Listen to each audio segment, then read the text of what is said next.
So in and of itself, hypnotherapy is not fixing you. You fix yourself. Just like a hammer and a screwdriver and a drill don't make a deck outside your patio, you're going to build the deck. Therapeutic hypnosis is just quieting down that conscious level of mind so you can access the healing power of your subconscious, that unconscious part of mind. This isn't mind control. It's not brainwashing. That's not a thing. That's why smoking cessation, one of the things hypnotherapy is most famous for, helping people quit smoking. It's not a 100% guarantee. If they don't want to quit smoking, they're not going to quit smoking. Welcome to the Hope Natural Health Podcast. I'm Dr. Erin Ellis, your host. On this show, we discuss all things health, hormones, and happiness with a little side of this thing called life.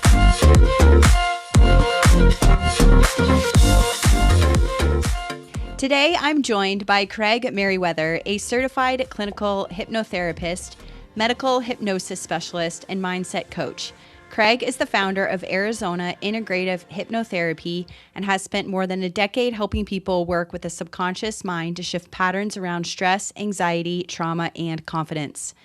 Through clinical hypnotherapy and neuroscience-based techniques, he helps people identify the deeper patterns driving their emotions and behaviors so they can create meaningful and lasting change. Craig works with individuals around the world, helping them reduce anxiety, overcome fear, and reconnect with a greater sense of clarity and confidence. Welcome to the show, Craig. Dr. Erin, thank you so much for having me on. I really appreciate it. I know this is an unusual topic, so I'm ready to dive in and have a conversation. Yeah, I don't think Yeah. there's anything unusual about it. I love the subconscious mind. I talk to patients about it all the time. Anxiety, breath work, all of that stuff. So excited to Yeah. dive in, but before we talk more about your specialty, give us a bit about your background and how you got into doing this. Well, the background starts with my own personal healing. I struggled a lot with depression and anxiety as a kid, especially the teenage years. And this is the 1980s we're talking about. Graduated high school in 1985, and so there's no internet. And even those SSRI drugs, the antidepressants like Prozac, that didn't really come out till the 1990s. And so really it's whatever book you could find at the library, whatever book you could find at the bookstore, let your fingers do the walking and go through the yellow pages, the phone book to try to find a talk therapist. Certainly a 14-year-old is not going to ask his friends around lunch what talk therapist they're going to, if anybody has any recommendations. So it's more of just struggling through it. There wasn't much help out there because nobody really talked about it. Mm-hmm. There was kind of the hidden issues of life that just weren't put out there, and so it was really the kind of resurgence of the personal development self-help movement in the 90s. Tony Robbins was becoming super popular. This book, Awaken the Giant Within, Oprah's daytime show is becoming super popular, and she was doing a lot of personal growth, self-help kind of shows on. And then as the internet starts coming out in 96, 97, these antidepressants started arriving. And like them, don't like them. At the very least, they opened up a conversation about depression and what it was about. So Oprah was having shows about talking about depression. There's, you're on the internet. There's, uh, forums and groups you could join to talk about the issues of depression and anxiety and other issues of life. You could start doing some research about it. And so this whole conversation, though, because you could be at a party, hanging out at a barbecue and talk about depression, talk about, yeah, I just went to my doctor and I got this medication. And the conversation, by opening up and kind of widening that ability to discuss and access information, I just started doing even more work about it. I was using, well, I had gone to talk therapy, and it's very helpful, very useful, very healing. One of the aspects of this work is, well, if you don't kind of know the core issue, then you're just kind of healing and resolving surface level issues, which again can be very helpful. But in terms of those core issues that may be, behind the veil of that unconscious part of mind, what people were talking about in terms of, like articles in magazines and blog posts and interviews on TV shows, like, well, here's some things you can do to change your life. and there'd be like bullet points, 5 bullet points of here's the things you can do to change your life. One of them was always hypnotherapy. Hmm. And all these people I was following, people in chat groups and things like this, talking about hypnotherapy. And so I finally, thought maybe since all these people that I follow, that I read, that I trust, were talking about it, maybe there's something I could do. And now, I'm in my 20s and getting into my 30s, and I'm still struggling with this stuff. I'm working on it, but it's still not resolving in a way that was, you know, kind of helpful to me. And started using hypnotherapy, and I did some deep, deep healing work and resolved a lot of issues by tapping into the power of my own subconscious mind. And again, in and of itself, as a hypnotherapist, I don't fix anybody. And hypnotherapy in and of itself doesn't fix anybody. Hypnotherapy is an umbrella uh, for all sorts of different techniques and tools. So under this umbrella term hypnotherapy, you can have all sorts of different techniques you can use. So in and of itself, hypnotherapy is not fixing you, you fix yourself. Just like a hammer and a screwdriver and a drill don't make a deck outside your patio, you're going to build the deck. So too, in this way, and using these techniques, you are going to do the healing. And that's the extraordinariness of it, is tapping the power of your own healing work. And so I actually, because I had all these tools and techniques around depression and all my research for my own self uh, about depression, I wrote a book. And I thought, well, maybe I could start getting into the personal development stuff because now podcasts are getting out there back in 2010, 2011. And I joined a writing contest. And so it just kind of started, getting wider and wider. And finally it kind of pivoted a little bit later in life, and I got the opportunity to train, do some great training at the Hypnotherapy Academy of America. Uh, so, 2.5 months, 9 a.m. to 6 p.m., Monday through Friday for 2.5 months, 500 hours of this great training of clinical hypnotherapy, helping people release and resolve and heal the aspects around trauma, whether it happened a month ago or maybe 50 years ago. Uh, hurt, pain, anger they may be dealing with, building confidence in various areas of life, as well as the more medicinal side of it, of medical hypnosis, like pain management and healing acceleration, things like that. So it was this kind of slow drip. I'll be hitting 59 years old here in a few months, and so it's been this slow drip over the last, well, I don't know, 40 years or so, of trying to find ways of healing my own hurt and pain to now, helping people do it for themselves as well. Love that. Great Yeah. story. Yeah. So Thanks. awesome. Yeah, so let's chat about hypnosis. So when people hear that word, they might after picture the stage hypnosis Yeah. or, losing control and you're like lifted, up in the air. Oh, yeah. Yeah, so can you walk us through like what actually hypnotherapy is and what someone really experiences during a session? Sure. Yeah, and it's really unfortunate because as amusing as the movies and TV shows are, and I get it, to move a plot point forward, how are you going to get Jason Bourne to assassinate the prime minister? Oh, we'll hypnotize him. I get it. And then, the whole trope, the cliche of swinging the pocket Yeah. watch and you're getting sleepy. And I'll even explain that in a second. But there's an awful lot of misconceptions and myths around it, which is unfortunate because I think it keeps a lot of people away from even investigating the potential this work has. And really, therapeutic hypnosis is just quieting down that conscious level of mind so you can access the healing power of your subconscious, that unconscious part of mind. This isn't mind control, it's not brainwashing. In fact, it's giving you back control. Really, if somebody's experiencing uh, chronic levels of anxiety or anger or overwhelm or worry, fear, frustration in life, maybe they get this feeling, say, that you can never do anything right. Maybe there's even, more medical issues like chronic physical pain. Well, seems pretty out of control. So what this actually does is give you back control, gives you back a way to move through life and the challenges of life in a more resilient and resourceful way, as well as tools and techniques to resolve and heal hurt and pain that maybe again has been uh, locked away in that filing cabinet of the subconscious mind for many decades. And so really it's about your attention and what you want to do. Now, in terms of those shows you see in Las Vegas or comedy clubs, YouTube videos, understand that every single person that gets up on that stage volunteered to be up there. They want to be up there. Why? I don't know. But in terms of wanting going up to that show, you can't make anybody do anything they don't want to do. That's not a thing. That's why smoking cessation, one of the things hypnotherapy is most famous for, helping people quit smoking. It's not a 100% guarantee. If they don't want to quit smoking, they're not going to quit smoking.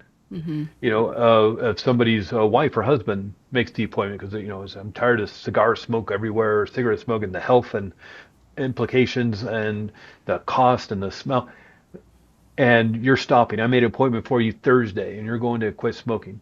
Well, if they show up at the appointment, they're like, well, my wife, my husband made this appointment. I really enjoy a good cigar at the end of the day. I enjoy smoking a cigarette after a good meal. You know what? I'm just going to say this didn't work and negotiate smoking in the garage or outside by the gazebo or something. You know, they're not going to quit because they don't want to quit. Otherwise, I could go every Las Vegas bar and casino and just make people quit smoking. I'd be able to, waltz into the United Nations using my Jedi mind trick and hypnotize the United Nations to create world peace and end war. I'd be that guy. They would celebrate to me, make statues to me. My birthday would be an international holiday. I'd be the guy who ended war. They'd sing songs to me. But I can't do that. You can't make people do things they don't want to do. So in terms of those shows where they're up on stage and they're dancing like Michael Jackson and they're singing like Elvis Presley and they're quacking like ducks and barking like dogs, they volunteered to be up there. And who's that hypnotist going to pick? They're coming out, they're doing a big show, and those shows are expensive too. Are they picking the introvert in the back of the room, sitting in the shadows, sinking down in their chair, trying to hide? Or are they picking the extrovert who got there early to sit in the front row so they could, jump up and down, pick me, pick me, pick me? One of those two people is going to do a better show. And you also notice when they do those shows, they pick about 10, 12 people to get up there because a couple of them are going to be excused because they can't do it. They're too Yeah. nervous now. Even if they wanted to be up there, they get up there, it's like, there's all these people staring at me with their phones out and cameras and big lights. Or maybe they lost a bet. If you lose the bet, then you have to go up on stage. And then they get up there and they're like, they're going to be excused from the stage because they can't do it. You know, the hypnotist, they need to give a good show, and so they're going to Mm-hmm. bring up people who are going to have fun with it. Mm-hmm. You know, and they all have a big smile on their face. And even those videos you may see, if you've ever seen those videos maybe on Instagram or something, and seem to be doing street hypnosis, and they just walk up to people and like sleep, and they kind of keel over like this. If you ever seen those, it's like that was rehearsed for about a week before. They're friends. They know each other. That's not a stranger. I don't dare anybody to do this because I know what the reaction is going to be. If you went up to somebody on the street, a total stranger, and did some sort of Jedi mind trick of sleep, they're going to punch you in the face and run away because they're frightened because this insane person is screaming at them to sleep. Yeah. Now the reason that's such a stereotype and such a cliche is that really what you're trying to do is kind of bore the person into getting down into the alpha brainwave state. Now, I'm not here to do a whole class on the brain. I mean, it takes something like 10 years to get a PhD in becoming a neuroscience scientist. But, those famous brainwave states we learned about back in school, beta, alpha, theta, and delta. It's really the basic premise of that all is just really how fast your brain is processing information and operating. And so, right now, me and Dr. Aaron, we're like having this conversation. We're in the present moment. We're focused on this discussion and this conversation we're having. We're probably maybe firing around 18, 20 cycles per second in the beta brainwave state. But let's say I'm back in high school math class. And I'm paying attention because it's going to be on the test, and I got to do well this time.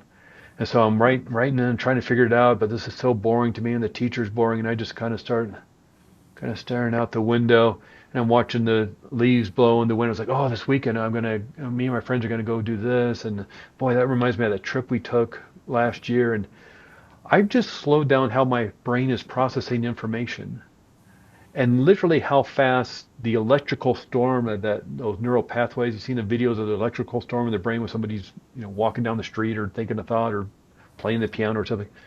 How fast that electrical storm of all those neurons firing to each other happens determines what brainwave state you are.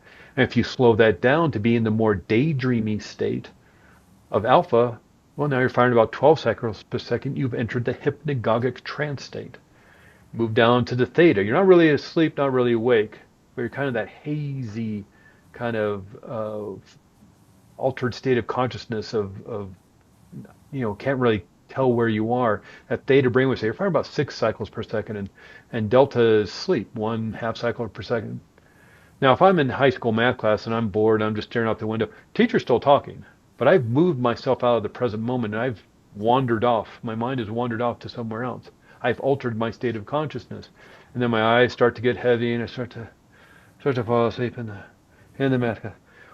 Well, now the teacher sees me and says, "Hey, Craig, why don't you come up here and do the problem on the board?" And I jolt awake and I look at the board and then I'm looking around, everybody's staring at me and laughing. And now I'm really stressed. I'm embarrassed. I don't know how to do the problem on the board. I don't know how to get out of this. Now I'm firing about 30 cycles per second. I'm in the stress response, the fight or flight response. And just in that matter of whatever, 10 minutes, I've altered my state of consciousness 3 or 4 times just by being bored in high school math class. And so that whole swinging of the pocket watch or whatever, the pin of just like, you're getting sleepy, it's really just trying to be a high school math teacher. Or you remember Ferris Bueller's Day Off, if anybody saw that movie. The teacher in that movie poured every one of those students with Yeah. them in hypnagogic trance state. So it also shows that we all can do this. This isn't Mm-hmm. something that only a certain select few can do. I know the academics like to tell, well, only 20% of the people can't do this or something like that. 20% of the people couldn't do it with you.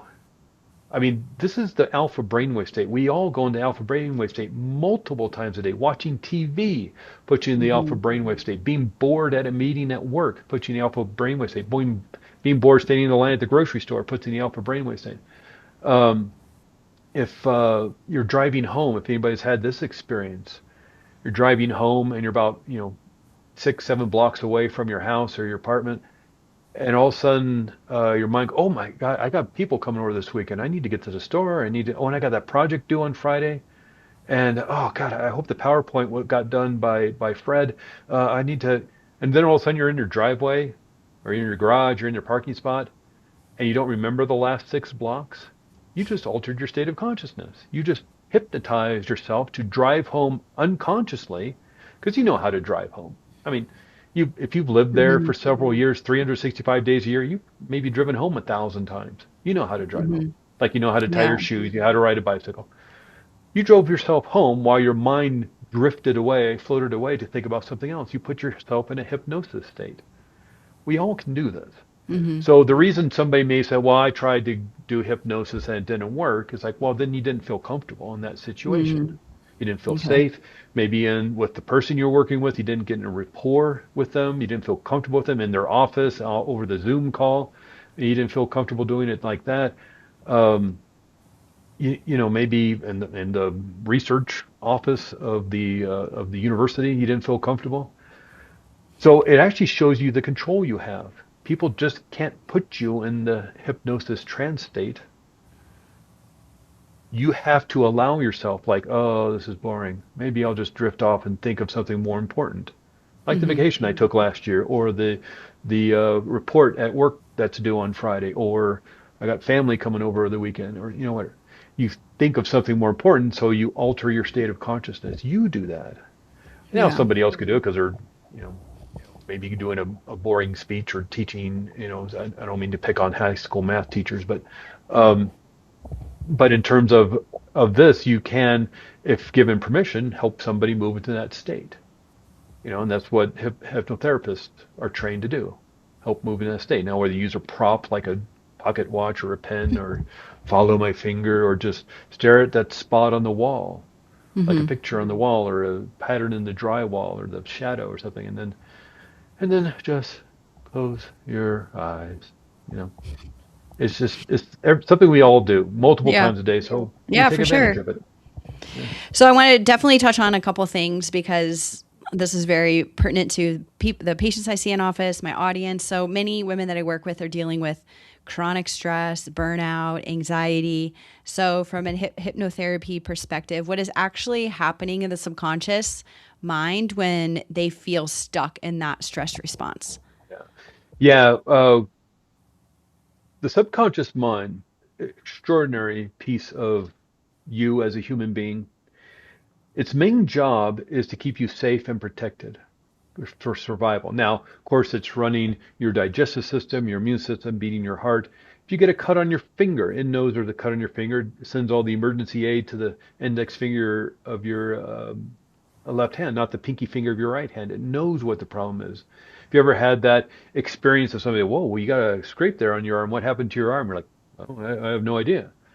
Like the subconscious mind knew there was a problem, started the healing process before you were Mm-hmm. even consciously aware of it. A broken leg. Yeah, you're going to go to the doctor, you're going to get an x-ray, you're going to get a cast.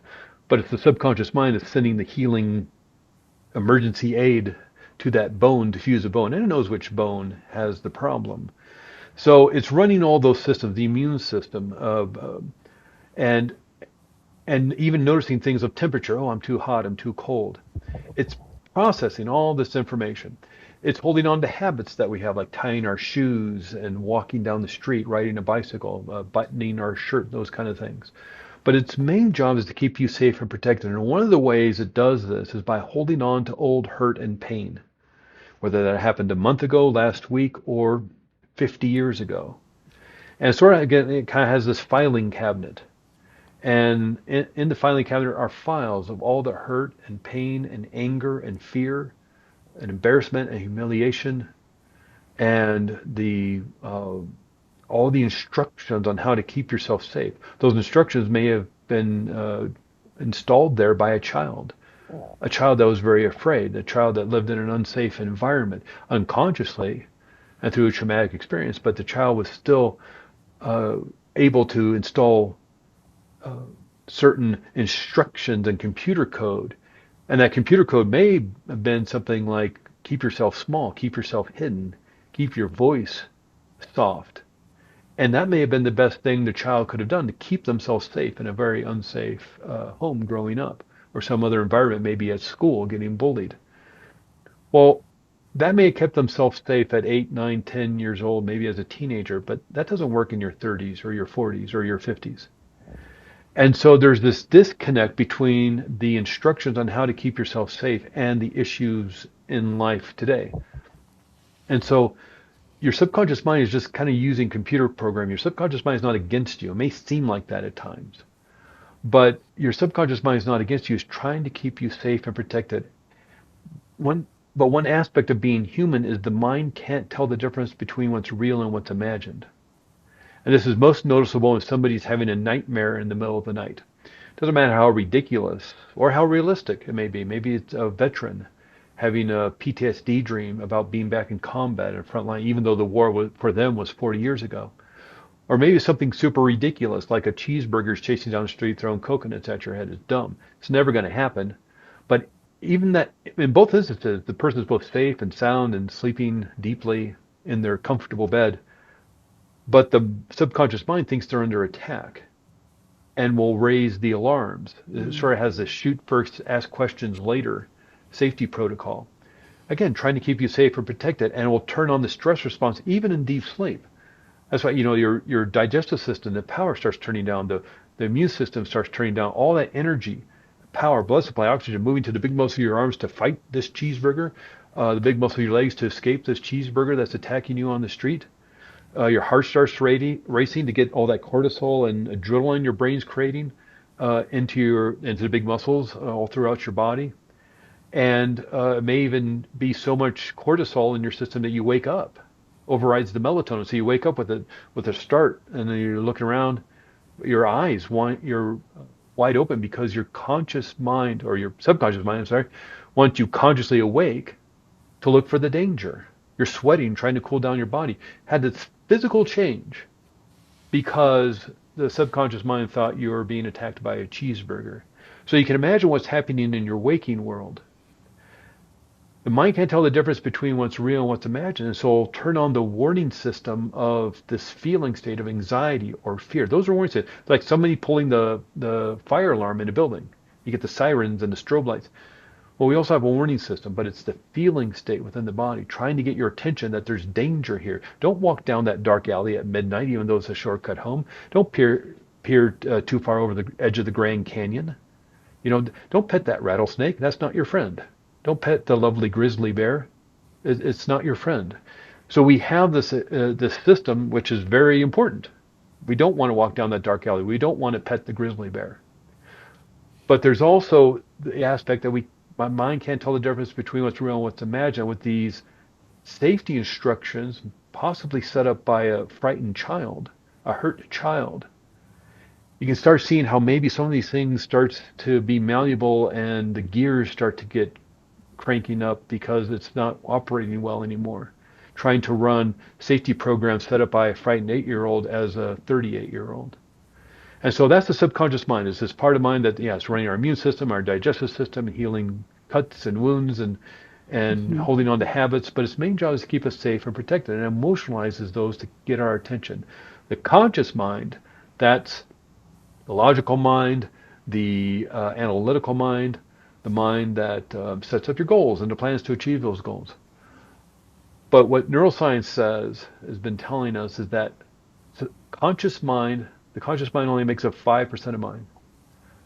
Subconscious mind, that unconscious part of mind, is making up 95% of mind. So when there's conflict between the logical mind and the emotional mind wins every time. That's why it can be very frustrating when this doesn't make any sense. I don't know why I'm angry all the time. I don't know what I'm afraid of. It's just there. It doesn't. I'm anxious all the time, and I don't know why. Life is great. My family is great. Work is doing well. I'm just angry all the time. I'm anxious all the time. Well, you do know. It's just patterns within the subconscious mind that may be getting out of hand, and there may not be a logical reasoning behind it because the logical mind is not in charge. The emotional mind is in charge. Another aspect of being human that kind of frustrates the situation is what you practice, you get better at.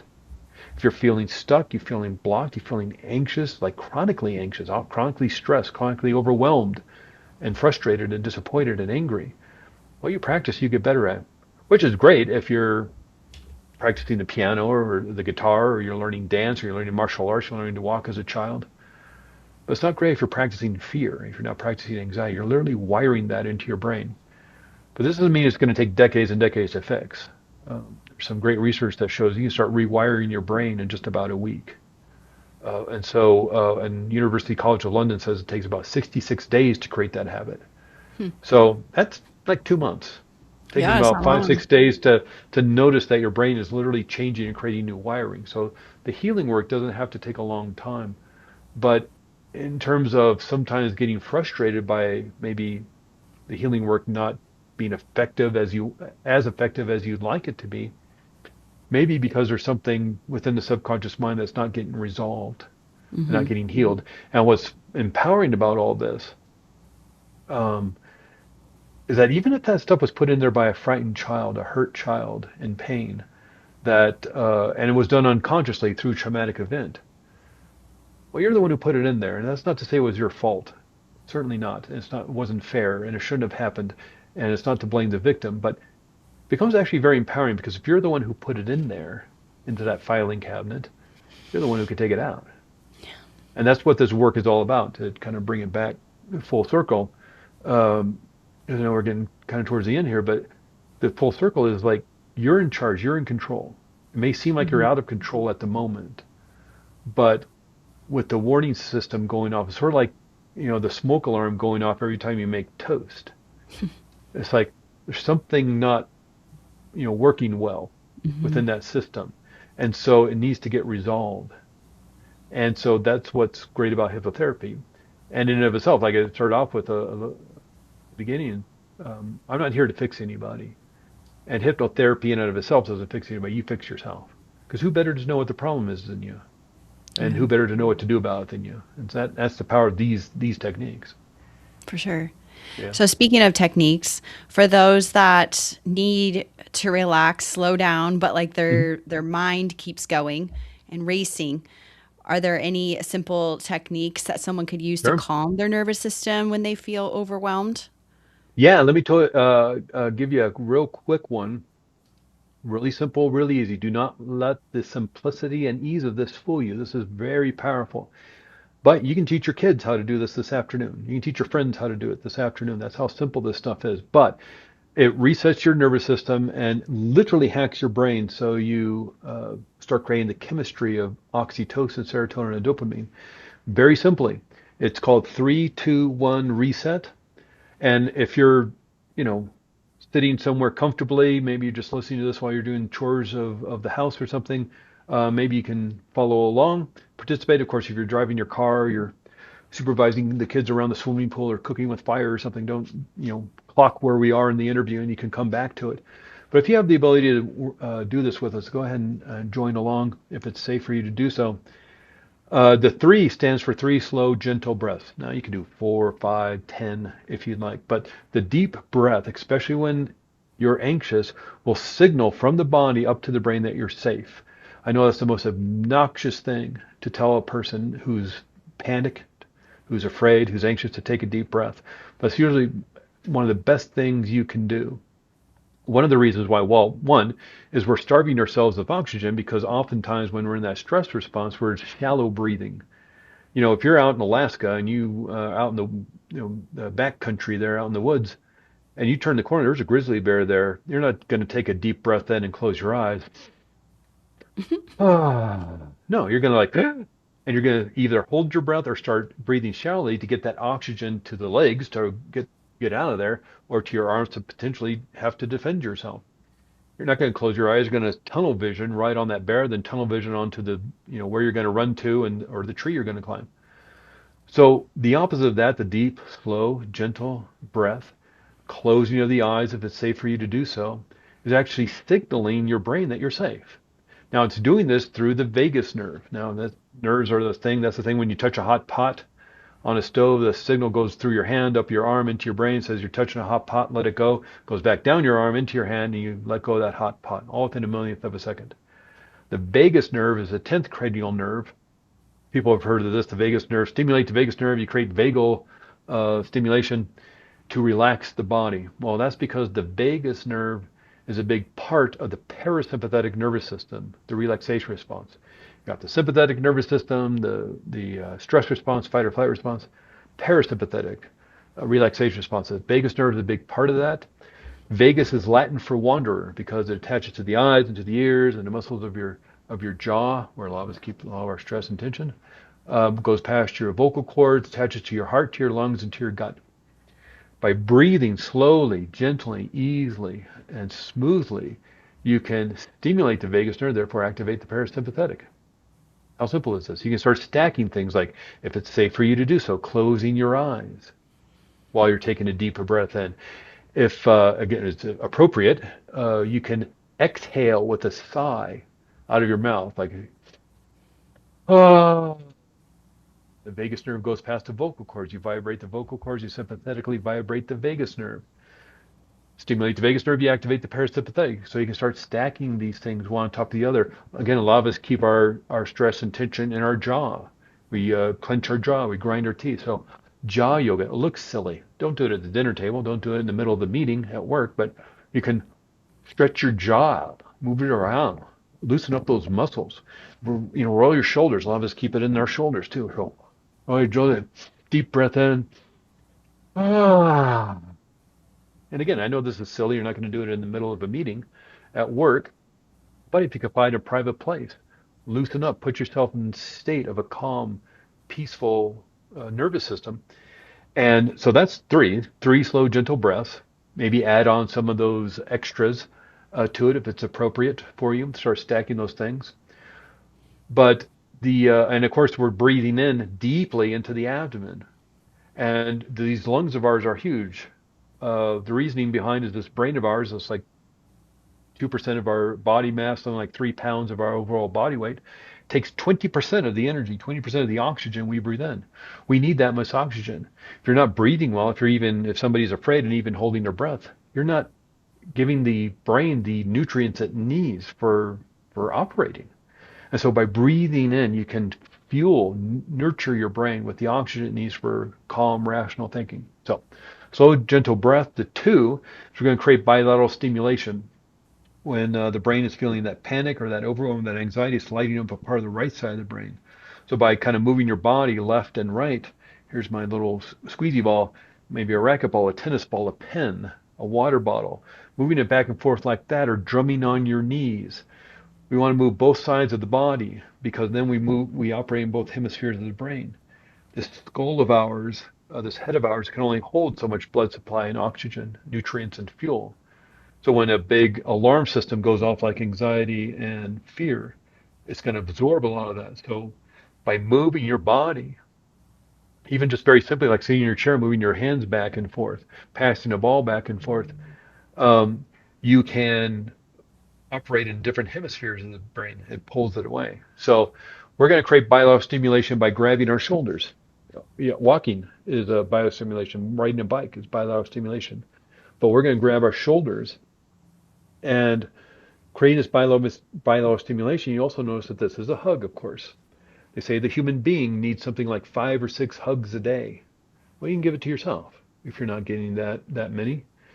And while you give this is like a somatic exercise of using the body, as you hug yourself, you're actually sending signals from these nerves in your hands and your arms that this is loving, nurturing, healing touch.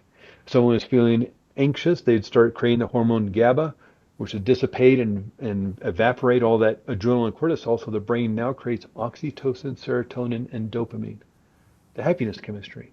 You're literally hacking your brain, resetting your nervous system, hacking your brain, and then we're going to think of somebody we want to give a hug to. The mind can't tell the difference between what's real and what's imagined. And even though you're hugging yourself and using this foundation of this actual hug, you're going to think of somebody or your dog or your cat, or maybe you had a bunny rabbit or a guinea pig as a kid.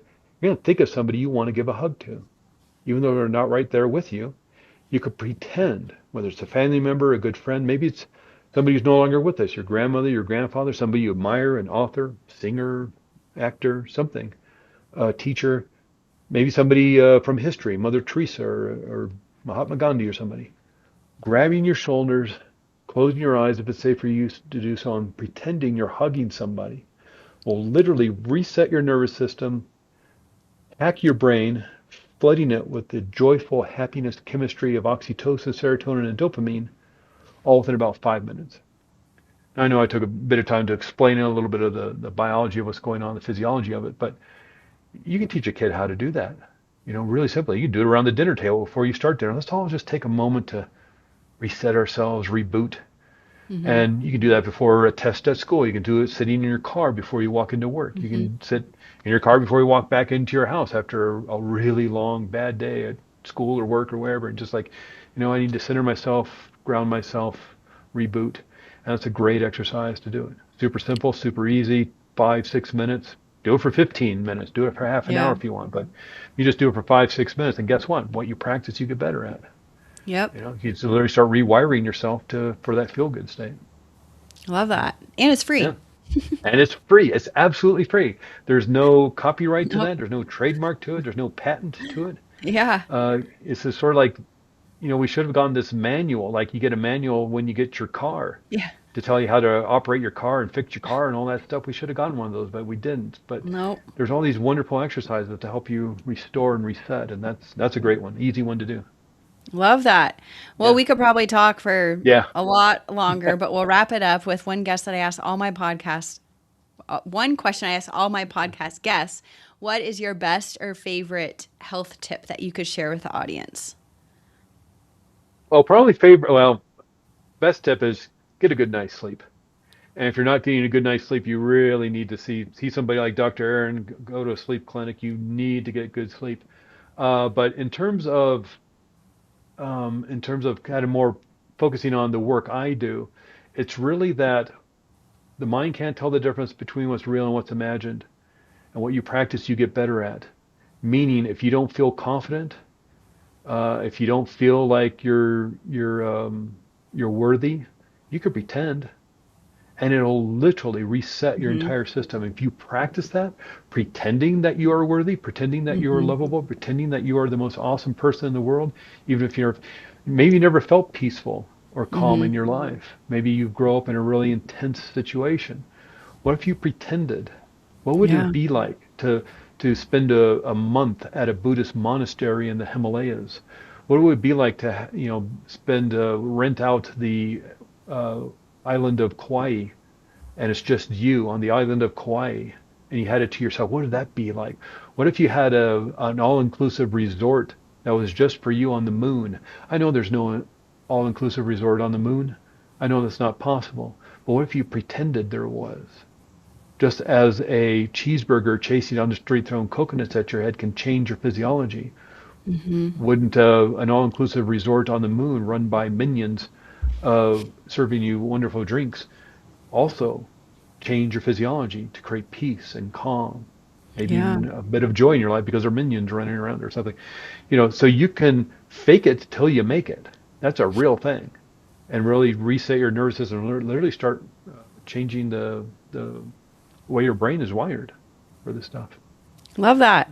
Yeah. Well, thank you so much for sharing all of Oh, that. you're I know you welcome. said in the beginning it's a different topic, but I think Yeah. it's relates to my audience and what I Yeah. do as well. And I'm always fascinated by subconscious and brain work and all of that stuff. So thank you so much for sharing all of your Oh, you're welcome, wisdom. Dr. Aaron.